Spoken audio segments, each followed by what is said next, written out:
Hi hello ಎಲ್ಲರಿಗೂ ನಮಸ್ಕಾರ. ನಾನು ನಿಮ್ಮ ಕಾವ್ಯ. ವೆಲ್ಕಮ್ ಟು ಅಭಿವ್ಯಕ್ತಿ ಕಥಾಲೋಕ. ಮರಳಿ ಬರುವೆಯ ಕಥೆಯ 19ನೇ ಅಧ್ಯಾಯವನ್ನು ಶುರು ಮಾಡೋಣ. ನನ್ನ ಹಾರ್ಟ್ ಹುಡುಕ್ತಾ ಇದೆಯಾ? ಅದು ನಿನ್ನ ಹಾರ್ಟ್ ಒಳಗೆ ಇರಬೇಕು ನೋಡು ಎಂದು ಅವಳ ಕಿವಿಯ ಹತ್ತಿರ ಹೋಗಿ ಮೆಲ್ಲಗೆ ಹೇಳಿದ. ಇಡಿಯಟ್, ಮೆಂಟಲ್, ಯೂ ವಿಲ್ಲನ್, ಯಾಕೋ ಇಷ್ಟು ಕಾಟ ಕೊಡ್ತೀಯಾ ಎಂದು ಸಾಕಾದವಳಂತೆ ಕೇಳಿದಳು. ನಿಂಗಲ್ದೆ ಇನ್ಯಾರಿಗೆ ಕಾಟ ಕೊಡಲಿ ಹೇಳು ಸೋಡ, ನಂಗಂತ ಇರೋದು ನೀನೊಂದೇ ಪೀಸು ಎಂದು ನಗುತ್ತಾ ಹೇಳಿದರೆ ಪ್ರಿಯಾಗೆ ಗೆಳತಿಯ ಒದ್ದಾಟ ಕಂಡು ನಗು ಬಂದಿತು. ಏಯ್, ನೀನು ಯಾಕೆ ನಗ್ತೀಯ, ಮುಚ್ಚು ಬಾಯಿ ಎಂದು ಗೆಳತಿಗೆ ಗದರಿದಳು.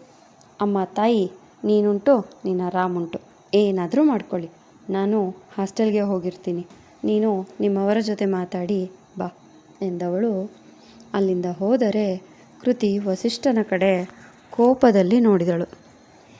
ನಾನು ತುಂಬ ಹ್ಯಾಂಡ್ಸಮ್ ಅಂತ ಗೊತ್ತಿದೆ, ಬಾ ಬೈಕ್ ಹತ್ತು ಎಂದು ಬೈಕ್ ಸ್ಟಾರ್ಟ್ ಮಾಡಿದ. ರಾಮ್, ಮಿತಿ ಮೀರಿದೆ ನಿನ್ನ ನಡವಳಿಕೆ, ಆರ್ಡ್ರ್ ಮಾಡೋದೆಲ್ಲ ನನ್ನ ಹತ್ರ ಇಟ್ಕೋಬೇಡ, ಮುಚ್ಕೊಂಡು ಜಾಗ ಬಿಡು ಎಂದು ಕೋಪದಲ್ಲಿ ಹೇಳಿದಳು.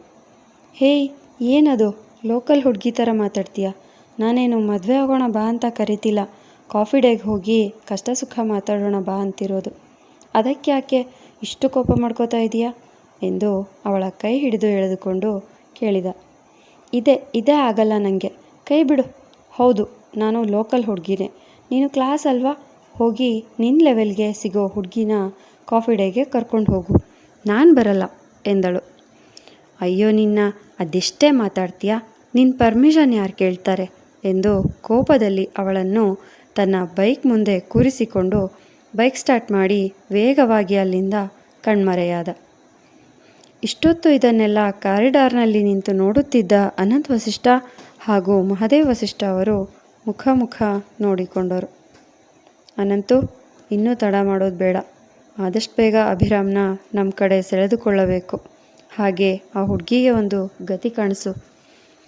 ಒಬ್ಬ ವೇಶ್ಯೆಯ ಮಗಳು ನನ್ನ ಮನೆಗೆ ಸೊಸೆಯಾಗಿ ಬರುವುದು ನನಗಿಷ್ಟ ಇಲ್ಲ. ಮನೆತನ, ಸಂಪ್ರದಾಯ, ಗೌರವ, ಅಂತಸ್ತು, ಜಾತಿ ಅಂತ ಬಂದರೆ ಈ ಮಹದೇವ್ ವಸಿಷ್ಠ ಯಾವ ಮಟ್ಟಕ್ಕಾದರೂ ಹೋಗ್ತಾನೆ ಎಂದ ಮಹದೇವ್ ವಸಿಷ್ಠ ಅವರು ಅಲ್ಲಿಂದ ಹೋದರೆ ಗಂಭೀರರಾದ ಅನಂತ್ ವಸಿಷ್ಠ ಅವರು ಸುಲ್ತಾನ್ ಪೇಟೆಯಲ್ಲಿರುವ ಬಂಗಾರಮ್ಮನಿಗೆ ಕಾಲ್ ಮಾಡಿದ್ದರು. ಓಹೋ ಧಣಿಗಳು, ನಮಸ್ತೆ, ಹೇಗಿದ್ದೀರಿ ಎಂದು ಅತ್ತಲಿನಿಂದ ಬಂಗಾರಮ್ಮ ಹೊಗೆ ಬಿಡುತ್ತಾ ಕೇಳಿದಳು. ಬಂಗಾರಿ, ನಿನ್ನಿಂದ ಒಂದು ಕೆಲಸ ಆಗಬೇಕು. ಈ ವರ್ಷ ಗೆಜ್ಜೆ ಕಟ್ಟಲು ತಯಾರಿ ಮಾಡ್ಕೊ. ಗೆಜ್ಜೆ ಪೂಜೆಗೆ ಹೆಣ್ಣು ರೆಡಿ ಇದೆ. ಅವಳು ಬೇರೆ ಯಾರೂ ಅಲ್ಲ, ರೂಪೇಶ್ ಇಟ್ಕೊಂಡಿರುವ ಕವನ ಎನ್ನುವ ವೇಶ್ಯೆಯ ಮಗಳು. ನೀನವಳನ್ನು ಹುಡ್ಕೋ ಅವಶ್ಯಕತೆ ಇಲ್ಲ, ಅವಳೇ ಬರ್ತಾಳೆ. ಬಂದವಳನ್ನು ಗಾಳ ಹಾಕಿ ಕೂಡಿ ಹಾಕು ಎಂದು ಗಂಭೀರವಾಗಿ ಹೇಳಿದಾಗ ಬಂಗಾರಮ್ಮನಿಗೆ ಆಘಾತವಾಯಿತು. ಧಣಿ, ಏನು ಹೇಳ್ತಾ ಇದ್ದೀರಾ ನೀವು?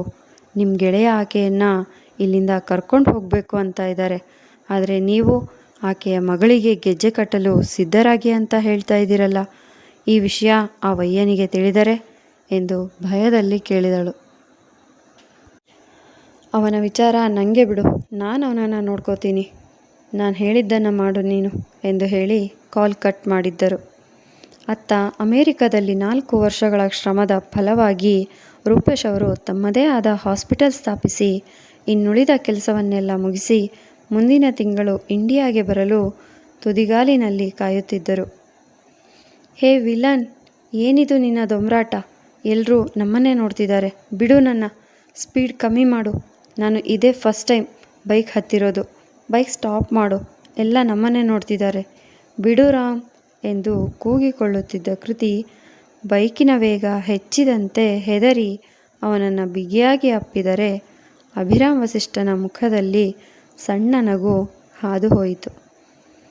ನೀ ಇರಲು ಜೊತೆಯಲ್ಲಿ ಬಾಳೆಲ್ಲ ಹಸಿರಾದಂತೆ ಎಂದು ಹಾಡುಗುನುಗುತ್ತಾ ಕಾಲೇಜಿನಿಂದ ವೇಗವಾಗಿ ಬೈಕ್ ಓಡಿಸುತ್ತಾ ಮುಂದೆ ಹೋದವನು ಒಂದು ನಿರ್ಜನ ಪ್ರದೇಶದಲ್ಲಿ ಬೈಕ್ ನಿಲ್ಲಿಸಿದಾಗ ಭಯದಲ್ಲಿ ಅವನನ್ನು ಬಿಗಿದಪ್ಪಿ ಕೂತಿದ್ದ ಕೃತಿ ಬೈಕ್ ನಿಂತ ಸದ್ದು ಕೇಳಿಸಿದಾಗ ಮೆಲ್ಲಗೆ ಕಣ್ಬಿಟ್ಟಳು. ಸೋಡಾ, ಬೈಕ್ ನಿಲ್ಲಿಸಿ ತುಂಬ ಹೊತ್ತಾಯಿತು, ನಂಗೊತ್ತು ಈ ಚಳಿ ವೆದರ್ಗೆ ಈ ರೀತಿ ತಬ್ಕೊಂಡಿದ್ರೆ ಚೆನ್ನಾಗಿರುತ್ತೆ ಅಂತ. ಹಾಗಂತ ನಿನ್ನ ಹುಡುಗನ ತಾಳ್ಮೆನ ಪರೀಕ್ಷೆ ಮಾಡಬೇಡ ಎಂದು ನಕ್ಕಾಗ ಅವನಿಂದ ದೂರ ಸರಿದು ಬೈಕಿನಿಂದ ಇಳಿದ ಕೃತಿ ಕೋಪದಲ್ಲಿ ಅವನನ್ನು ನೋಡಿದಳು. You idiot, how dare you, ನಿನ್ನನ್ನು ನೀನು ಏನು ಅಂದ್ಕೊಂಡಿದ್ಯಾ? ಯಾರು ನಿಂಗೆ ನನ್ನನ್ನು ಮುಟ್ಟೋಕ್ಕೆ ಪರ್ಮಿಷನ್ ಕೊಟ್ಟಿದ್ದು? ಯಾಕೋ ಹೀಗೆ ಮಾಡ್ತಿದ್ಯಾ? ಕೋತಿ ನೀನು ಎಂದು ಅವನ ಎದೆಗೆ ಹೊಡೆದರೆ ಅವಳ ಕೈಯನ್ನು ಬಿಗಿಯಾಗಿ ಹಿಡಿದುಕೊಂಡ ಅಭಿರಾಮ್ ಜೋರಾಗಿ ನಗುವನು. ಕೃತಿ, ಸಾಕು ಮಾಡು ನಿನ್ನ ನಾಟಕನ. ಇನ್ನು ಅದೆಷ್ಟು ದಿನ ಅಂತ ನಿನ್ನ ಪ್ರೀತಿನ ಮುಚ್ಚಿಡ್ತೀಯಾ? ನಿಂಗೆ ಪ್ರಪೋಸ್ ಮಾಡಿ 3.5 ವರ್ಷ ಆಗಿದೆ. ಎಸ್ ಅಂತ ಒಪ್ಕೊಳ್ಳೋಕ್ಕೆ ಏನು ದೊಡ್ಡ ರೋಗ ನಿಂಗೆ? ನಾನು ನಿನ್ನನ್ನು ಹೊತ್ಕೊಂಡು ಬಂದಿದ್ದಕ್ಕೆ ನಿಂಗಿಷ್ಟು ಕೋಪ ಇದ್ದರೆ ಕೆನ್ನೆ ಮೇಲೆ ಬಾರಿಸ್ತಿದ್ದೆ. ಆದರೆ ನನ್ನ ಎದೆ ಮೇಲೆ ಪುಟ್ಟ ಮಗುವಿಗೆ ಹೊಡೆದಂತೆ ಹೊಡಿತಿದೀಯಾ ಅಂದರೆ ಇದರಲ್ಲೇ ಗೊತ್ತಾಗುತ್ತೆ ನೀನು ನನ್ನನ್ನು ಎಷ್ಟು ಪ್ರೀತಿಸ್ತಿದೀಯಾ ಅಂತ. ಸುಮ್ಮನೆ ತಕರಾರು ಮಾಡಬೇಡ. ಇವತ್ತು ಕಾಲೇಜಿನ ಲಾಸ್ಟ್ ಡೇ. ನೀನು ಕೂಡ ನನ್ನ ಲವ್ ಮಾಡ್ತಿದೀಯಾ ಅಂತ ಜಗತ್ತಿಗೆ ಕೂಗಿ ಹೇಳು. ಐ ಲವ್ ಯು ಅಂತ ಹೇಳು ಸೋಡಾ. ನೀನೀಗ ಸತಾಯಿಸಿದರೆ ಮುಂದೆ ತುಂಬ ಕಷ್ಟವಾಗುತ್ತೆ ನಿನಗೆ ಎಂದು ಅವಳ ಕಣ್ಣಲ್ಲಿ ಕಣ್ಣಿಟ್ಟು ನೋಡುತ್ತಾ ಹೇಳಿದಾಗ ಅವನ ಕಣ್ಣಿನಲ್ಲಿದ್ದ ಅಪಾರ ಪ್ರೀತಿಗೆ ಕಳೆದು ಹೋದ ಕೃತಿ ನಂತರ ಎಚ್ಚೆತ್ತು ದೂರ ಸರಿದಳು. ನೋಡು, ನೀನೇನೇನೋ ಇಮ್ಯಾಜಿನೇಷನ್ ಮಾಡ್ಕೋಬೇಡ. ನನಗೆ ನಿನ್ನ ಮೇಲೆ ಪ್ರೀತಿ ಆಗಿಲ್ಲ. ನನಗೆ ನೀನು ಅಂತಲ್ಲ, ಬೇರೆ ಯಾರ ಮೇಲೂ ಲವ್ ಆಗಲ್ಲ. ನನ್ನ ಜೀವನದ ಗುರಿ ಬೇರೆ. ಇವತ್ತು ನಮ್ಮ ಕಾಲೇಜಿನ ಲಾಸ್ಟ್ ಡೇ. ನಂದು MBBS ಮುಗ್ದಿದ್ರೆ ನಿಂದು MBA ಮುಗ್ದಿದೆ. ಇನ್ನು ಮುಂದೆ ನಮ್ಮಿಬ್ಬರ ದಾರಿ ಬೇರೆ ಬೇರೆಯೇ.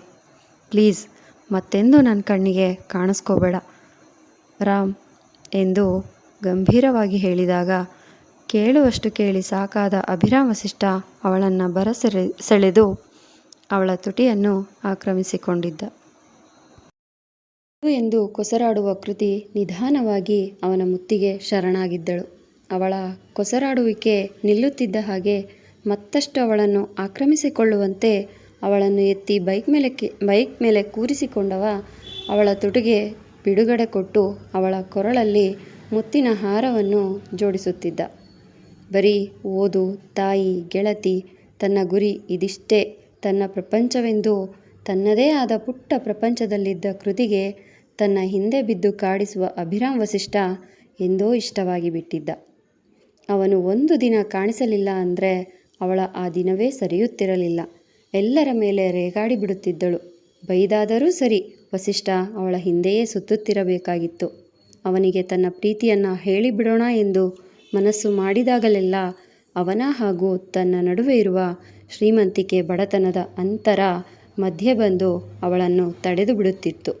ಆದರೆ ಇಂದು ಆ ಅಡೆತಡೆಗಳು ಗಾಳಿಪಟದಂತೆ ದೂರ ಸರಿದು ಹೋಗಿದ್ದವು. ಅವಳ ಕೊರಳ ತುಂಬ ಮುತ್ತಿನ ಹಾರವನ್ನು ಪೋಣಿಸಿದ ವಸಿಷ್ಠ ಮಕರಂದ ಹೀರುವ ದುಂಬಿಯಂತೆ ಮತ್ತೆ ಅವಳ ಅಧರವನ್ನು ಆಕ್ರಮಿಸಿಕೊಳ್ಳುವ ಹೊತ್ತಿಗೆ ಕೃತಿ ಅವನನ್ನು ತಳ್ಳಿ ಬೈಕಿಂದ ಇಳಿದಳು.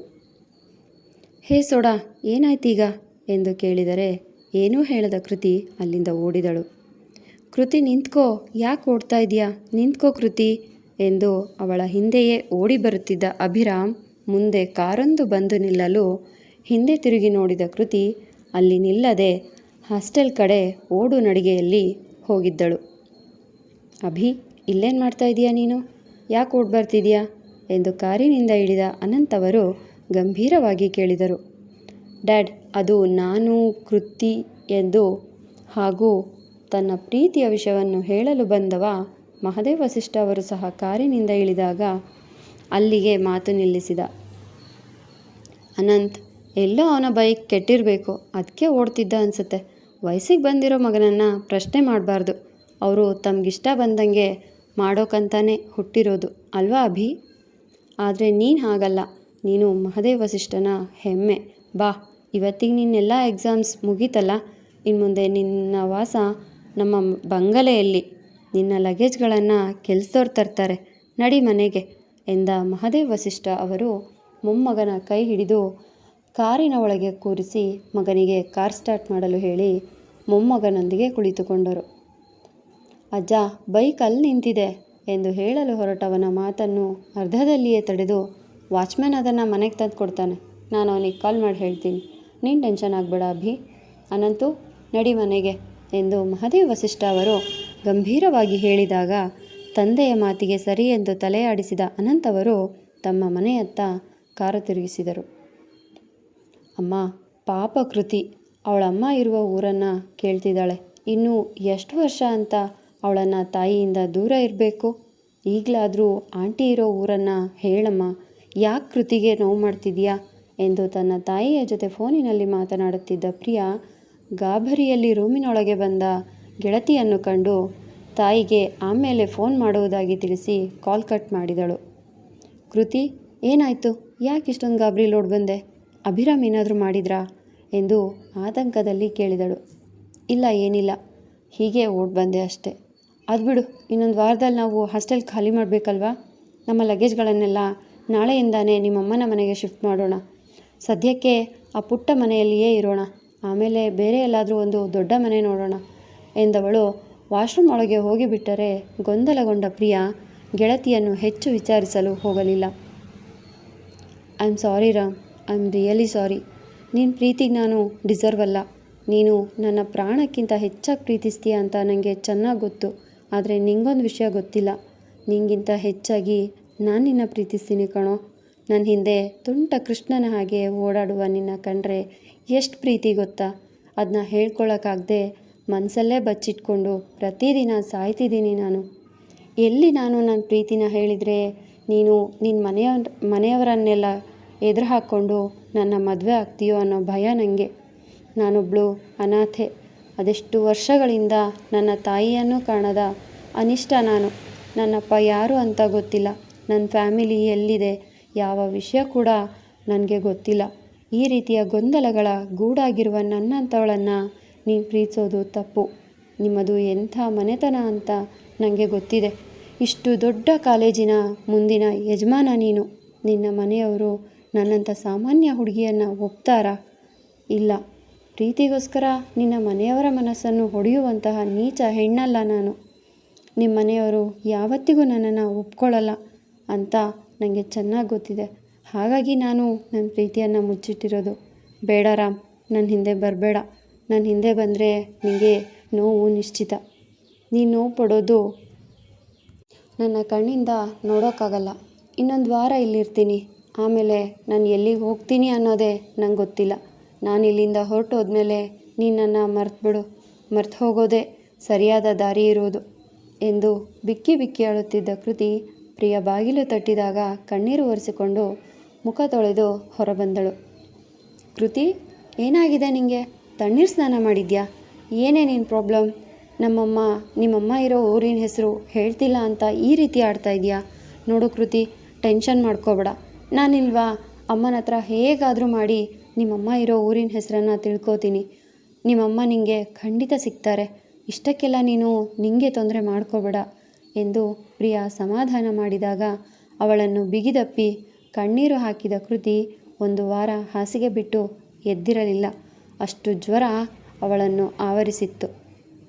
ಪ್ರತಿದಿನ ಕೃತಿ ಮೊಬೈಲ್ಗೆ ಕಾಲ್ ಮಾಡುತ್ತಾ ಅವಳ ಹಾಸ್ಟೆಲ್ ಬಳಿ ಬಂದು ನಿಲ್ಲುತ್ತಿದ್ದ ಅಭಿರಾಮ್ ಅವಳಿಂದ ಯಾವುದೇ ಪ್ರತಿಕ್ರಿಯೆ ಬಾರದೇ ಇದ್ದಾಗ ಬೇಸರದಲ್ಲಿಯೇ ತನ್ನ ಮನೆ ತಲುಪುತ್ತಿದ್ದ. ಅಂದು ಹಾಸ್ಟೆಲ್ ಖಾಲಿ ಮಾಡಿಕೊಂಡು ಶಾಂತಿ ಅವರಿರುವ ಪುಟ್ಟ ಮನೆಗೆ ಪ್ರಿಯಾ ಹಾಗೂ ಕೃತಿ ಶಿಫ್ಟ್ ಆಗಿದ್ದರು. ಪ್ರಿಯಾ, ಆಂಟಿನ ಎಷ್ಟು ಕೇಳಿದ್ರು ನಮ್ಮಮ್ಮ ಇರೋ ಊರಿನ ಹೆಸರು ಹೇಳ್ತಿಲ್ಲ. ಸದ್ಯಕ್ಕೆ ನಂಗೆ ಉಳಿದಿರೋ ದಾರಿ ಅಂದರೆ ಪೊಲೀಸ್ ಕಂಪ್ಲೇಂಟ್ ಕೊಡೋದು. ಇವತ್ತು ನಾನು ಬರೋದು ತಡ ಆಗಬಹುದು ಎಂದು ಬೆಳಗ್ಗೆ ಹೊರಟು ನಿಂತ ಕೃತಿ ಹತ್ತಿರದಲ್ಲಿರುವ ಪೊಲೀಸ್ ಸ್ಟೇಷನ್ನತ್ತ ಹೆಜ್ಜೆ ಹಾಕಿದಳು. ಸರ್, ಆ ಹುಡುಗಿ ಪೊಲೀಸ್ ಸ್ಟೇಷನ್ಗೆ ಹೋಗ್ತಿದ್ದಾಳೆ. ಕೃತಿಯನ್ನು ಹಿಂಬಾಲಿಸುತ್ತಿದ್ದ ವ್ಯಕ್ತಿಯೊಬ್ಬ ಅನಂತ್ ಅವರಿಗೆ ಕಾಲ್ ಮಾಡಿ ವಿಷಯ ಹೇಳಿದ. ನೋ, ಅವಳು ಸ್ಟೇಷನ್ಗೆ ಹೋಗಬಾರ್ದು. ನೀನು ಹೋಗಿ ತಡಿ, ನಂತರ ನಾನು ಹೇಳಿದ ಹಾಗೆ ಮಾಡು ಎಂದು ಅನಂತ್ ಅವರು ಹೇಳಿ ತಮ್ಮ ಪ್ಲ್ಯಾನ್ ವಿವರಿಸಿ ಹೇಳಿದಾಗ ಸರಿ ಎಂದು ತಲೆಯಾಡಿಸಿದ ಆತ ಕಾಲ್ ಕಟ್ ಮಾಡಿ ಕೃತಿಯನ್ನು ಹಿಂಬಾಲಿಸುತ್ತಾ ಹೋದ. ಇನ್ನೇನು ಪೊಲೀಸ್ ಸ್ಟೇಷನ್ ಒಳಗೆ ಹೋಗಬೇಕು ಎನ್ನುವಾಗ ಹಿಂದಿನಿಂದ ಅವಳಿಗೆ ಆತ ಡಿಕ್ಕಿ ಹೊಡೆದ. ಕಣ್ಣು ಕಾಣಿಸಲ್ವಾ? ಮೈ ಮೇಲೆ ಬೀಳ್ತಿರಲ್ಲ. ನಾನು ಮುಂದೆ ಹೋಗ್ತಾ ಇದ್ದೆ ತಾನೆ. ಜಾಗ ಬಿಡಿ ಅಂದಿದ್ರೆ ಜಾಗ ಬಿಡ್ತಾ ಇದ್ನಲ್ಲ. ಅಷ್ಟೊಂದು ಅರ್ಜೆಂಟ್ ಏನ್ರಿ ನಿಮಗೆ ಎಂದು ಕೋಪದಲ್ಲಿ ಕೇಳಿದಳು. ಸಾರಿ ಮೇಡಮ್, ನಿಮ್ಮನ್ನು ನೋಡ್ತಾ ಇದ್ದರೆ ನಮ್ಮ ಕವನ ಮೇಡಮ್ ಅವರೇ ನೆನಪಾದರು. ಅವರೇ ಏನೋ ಅಂತ ನಿಮ್ಮನ್ನು ಕರೆಯೋಕ್ಕೆ ಬಂದೆ. ಎಂದು ಆತ ಅಲ್ಲಿಂದ ಹೋಗಲು ಏನೋ ನೆನಪಾದಂತೆ ಅವನ ಹಿಂದೆಯೇ ಹೋದ ಕೃತಿ ರಸ್ತೆ ದಾಟಿ ಹೋಗುತ್ತಿದ್ದವನ ಕೈ ಹಿಡಿದು ನಿಲ್ಲಿಸಿದಳು. ಕವನ ಅಂದರೆ ನಮ್ಮಮ್ಮ ಗೊತ್ತಾ ನಿಮಗೆ ಎಂದು ತಡವರಿಸುತ್ತಾ ಕೇಳಿದಳು. ಗೊತ್ತಾ? ಇದೇನು ಮೇಡಮ್ ಹೀಗೆ ಕೇಳ್ತೀರಾ? ಕವನ ಮೇಡಮ್ ತುಂಬ ಪ್ರಸಿದ್ಧರು. ನಮ್ಮ ಊರಿನಲ್ಲಿ ಒಳ್ಳೆ ನೃತ್ಯಗಾರ್ತಿ. ಮಕ್ಕಳಿಗೆಲ್ಲ ನೃತ್ಯ ಹೇಳ್ಕೊಡ್ತಾರೆ. ತುಂಬ ಒಳ್ಳೆಯವರು. ಹಾಗಾಗಿ ನಮಗೆ ಅವ್ರ ಮುಖ ಚೆನ್ನಾಗಿ ನೆನಪಿದೆ. ನಿಮ್ಮ ಮುಖ ಸಹ ಅವರ ಹಾಗೆಯೇ ಕಾಣ್ತು. ಅದಕ್ಕೆ ನೀವೇ ಅವರು ಅಂತ ಬಂದ್ಬಿಟ್ಟೆ ಎಂದ ಆತ. ಅವನ ಮಾತು ಕೇಳಿ ಕೃತಿಗೆ ಹಾಲು ಕುಡಿದಷ್ಟು ಸಂತೋಷವಾಯಿತು. ನೀವು ನಮ್ಮಮ್ಮ ಇರೋ ಊರಿನವರಾ? ನಮ್ಮಮ್ಮ ಗೊತ್ತಾ ನಿಮಗೆ? ನಮ್ಮಮ್ಮ ಡ್ಯಾನ್ಸ್ ಟೀಚರಾ? ನಮ್ಮಮ್ಮ ಯಾವ ಊರಿನಲ್ಲಿರೋದು ಹೇಳಿ ಎಂದು ತಡವರಿಸುತ್ತಾ ಕೇಳಿದಳು. ಸುಲ್ತಾನ್ಪೇಟೆಯಲ್ಲಿ ಕವನ ಮೇಡಮ್ ಇರೋದು ಎಂದು ಹೇಳಿದ ಆತ ತನ್ನ ಮುಂದೆ ಬಂದು ನಿಂತ ಬೈಕನ್ನು ಹತ್ತಿ ಹೊರಟರೆ, ಸುಲ್ತಾನ್ಪೇಟೆ ಎಂದು ಹೇಳಿಕೊಂಡ ಕೃತಿ ಅದು ಎಲ್ಲಿ ಬರುತ್ತೆ ಎಂದು ಕೇಳಲು ತಿರುಗುವ ಹೊತ್ತಿಗೆ ಆ ವ್ಯಕ್ತಿ ಅಲ್ಲಿಂದ ಮರೆಯಾಗಿದ್ದ. ಅಯ್ಯೋ ನಿಂತ್ಕೊಳ್ಳಿ, ಇದೇನಿದು, ಸರಿಯಾಗಿ ಡೀಟೇಲ್ಸ್ ಹೇಳದೆ ಹೋಗ್ತಿದ್ದೀರಾ ಎಂದು ಕೂಗಿದ ಕೃತಿ ಆ ಗಾಡಿ ಕಣ್ಮರೆಯಾದಾಗ ಆತಂಕಗೊಂಡಳು. ಇದೇನಿದು, ಅಮ್ಮ ಸುಲ್ತಾನ್ಪೇಟೆಯಲ್ಲಿದ್ದಾರೆ ಅಂತ ಆ ವ್ಯಕ್ತಿ ತಿಳಿಸಿದ್ರು. ಆದರೆ ಆ ಸುಲ್ತಾನ್ಪೇಟೆ ಎಲ್ಲಿ ಬರುತ್ತೆ ಅನ್ನೋದೇ ಹೇಳಿಲ್ವಲ್ಲ. ಇದು ಆಕಸ್ಮಿಕನಾ ಅಥವಾ ಯಾರಾದರೂ ಹೇಳಿ ಮಾಡಿಸಿರೋದಾ ಎಂದು ಯೋಚಿಸುತ್ತಿದ್ದ ಕೃತಿ ಪ್ರಿಯಾಳಿಂದ ಕಾಲ್ ಬಂದಾಗ ರಿಸೀವ್ ಮಾಡಿದಳು. ಕೃತಿ ಎಲ್ಲಿದೆಯಾ? ಬೇಗ ಬಾ, ನಿಂಗೊಂದು ಖುಷಿ ಸಮಾಚಾರ ಕಾಯ್ತಿದೆ, ಬೇಗ ಬಾ ಎಂದು ಪ್ರಿಯಾ ಹೇಳಿದಾಗ ಆತುರದಲ್ಲಿಯೇ ಸಿಕ್ಕ ಆಟೋ ಹತ್ತಿ ಮನೆಯತ್ತ ಹೊರಟ ಕೃತಿ ತನಗಾಗಿ ಬಾಗಿಲ ಬಳಿಯೇ ಕಾಯುತ್ತಿದ್ದ ಪ್ರಿಯಾಳನ್ನು ಕಂಡು ಆಶ್ಚರ್ಯಗೊಂಡಳು. ಪ್ರಿಯಾ, ಯಾಕೆ ಅರ್ಜೆಂಟಾಗಿ ಕಾಲ್ ಮಾಡಿ ಮನೆಗೆ ಬರೋಕ್ಕೆ ಹೇಳಿದೆ? ಏನಾಯಿತು? ನಿಮ್ಮಮ್ಮ ಎಲ್ಲಿ ಎಂದು ಕೇಳಿದಳು. ಅಮ್ಮ ಹಾಸ್ಟೆಲ್ಗೆ ಹೋಗಿದ್ದಾರೆ ಕಣೆ. ಅದು ಬಿಡು, ನಿಂಗೇನೋ ಸರ್ಪ್ರೈಸ್ ಇದೆ ಅನ್ನಲ್ಲ, ಬಾಯಿಲಿ ತೋರಿಸ್ತೀನಿ ಎಂದವಳು ತಾಯಿಯ ರೂಮಿಗೆ ಕರೆದುಕೊಂಡು ಬಂದಳು. ಸರ್ಪ್ರೈಸಾ? ಏನದು ಎಂದು ಕೇಳಿದ ಕೃತಿ ಮುಂದೆ ಅರ್ಧ ಹರಿದು ಹೋಗಿದ್ದ ಪತ್ರವನ್ನು ಹಿಡಿದಳು. ಅಮ್ಮನ ಸೂಟ್ಕೇಸ್ನಲ್ಲಿ ಈ ಚೀಟಿ ಸಿಕ್ತು. ಇಲ್ಲಿ ನೋಡು, ಈ ಚೀಟಿಲಿ ಯಾವುದೋ ಅಡ್ರೆಸ್ ಇದೆ, ಅರ್ಧ ಹರಿದು ಹೋಗಿದೆ. ಅದೇನೋ ಪೇಟೆ ಅಂತ ಇದೆ, ಮುಂದೆ ಏನಿತ್ತೋ ಗೊತ್ತಿಲ್ಲ. ಆದರೆ ಇಲ್ಲೊಂದು ಫೋನ್ ನಂಬರ್ ಇದೆ ನೋಡು, ಇದು ನಿನ್ನ ಅಮ್ಮನದ್ದು ಇದ್ರೂ ಇರಬಹುದಲ್ವಾ? ನನಗೆ ಚಿಕ್ಕ ವಯಸ್ಸಿನದು ಸ್ವಲ್ಪ ನೆನಪಿದೆ. ನಾವಿದ್ದ ಊರಿನ ಹೆಸರು ಅದೇನೋ ಪೇಟೆ ಅಂತ ಎಂಡ್ ಆಗ್ತಿತ್ತು, ನೆನಪಾಗ್ತಿಲ್ಲ. ಮೇ ಬಿ ಇದೇ ಊರಿನಲ್ಲಿ ಕವನ ಆಂಟಿ ಇರಬಹುದು ಎಂದು ಪ್ರಿಯಾ ಹೇಳಿದಾಗ ಕೃತಿ ಮುಖದಲ್ಲಿ ಮಂದಹಾಸ ಮೂಡಿತ್ತು. ಸುಲ್ತಾನ್ಪೇಟೆಯಲ್ಲಿರಬಹುದು ಅಲ್ಲ ನನ್ನಮ್ಮ? ಅದೇ ಊರಿನಲ್ಲಿ ಇದ್ದಾರೆ ಪ್ರಿಯಾ. ನಾಳೆನೇ ನಾನು ಆ ಊರಿಗೆ ಹೋಗ್ತೀನಿ. ನೀನು ಶಾಂತಿ ಆಂಟಿಗೆ ಏನಾದರೂ ಸುಳ್ಳು ಹೇಳಿ ಮ್ಯಾನೇಜ್ ಮಾಡು. ಇಲ್ಲೇ ಒಂದು ಕ್ಯಾಂಪ್ ಸಲುವಾಗಿ ಹೋಗ್ತಿದ್ದಾಳೆ ಅಂತ ಹೇಳು ಎಂದು ಹೇಳಿದವಳ ಕೈ ನಡುಗುತ್ತಿತ್ತು. ಕೊನೆಗೂ ತನ್ನಮ್ಮ ಇರುವ ಜಾಗ ಹುಡುಕಿಬಿಟ್ಟೆ ಎನ್ನುವ ಖುಷಿ ಅವಳಲ್ಲಿ ತುಂಬಿತ್ತು. ಮುಂದುವರೆಯುವುದು. ನಿಮ್ಮ ಅನಿಸಿಕೆ ಅಭಿಪ್ರಾಯಗಳನ್ನು ಕಮೆಂಟ್ ಮೂಲಕ ತಿಳಿಸಿ. ಧನ್ಯವಾದಗಳು.